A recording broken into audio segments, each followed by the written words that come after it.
Bir şəxs gəlir, Əbdülkərim Zəncani'nin yanına Ayətullah, alim, deyir ki, ağa, bəs mən Allaha dua eləyirəm, mənim duam qəbul olmur.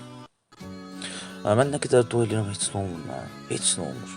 Vəziyyətim daha da ağırlaşır. Mən deyirəm, yüngülləşsin, daha da ağırlaşır. Ağa deyir, necə dua eləyirsən? Deyir, necə dua eləyirlər, elə dua eləyirəm.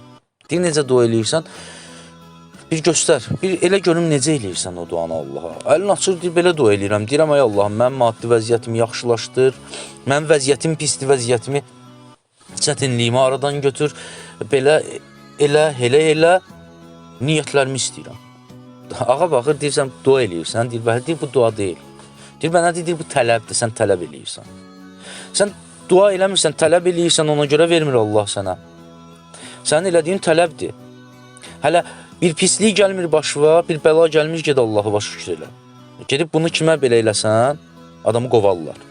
Gedib kimin qapısını döyüb buna desən, adamı qovarlar, deyirlər, gedişinlə məşğul ol. Sənin elədiyin tələbdir, dua deyil. Dua başqa bir şeydir. Dua yalvarmaqdır. Allah Qurani Kərimdə buyurur, Allaha yalvararaq dua eləyin, bu ayədir. Dua yalvarmaqdır. Ona görə tələblə duanı gərək qarışdırmayaq. İnsanlar var, tələb eləyir, dua eləmir. Tələb eləyir, sonra da gəlirlər, deyirlər ki, bizim duamız qəbul olmur. Duanın əvvəl eləmək qaydasını öyrənsinlər, Allahla necə söhbət eləsinlər, münacat eləsinlər, ondan sonra dua eləsinlər, həqiqətən də görəcəklər ki,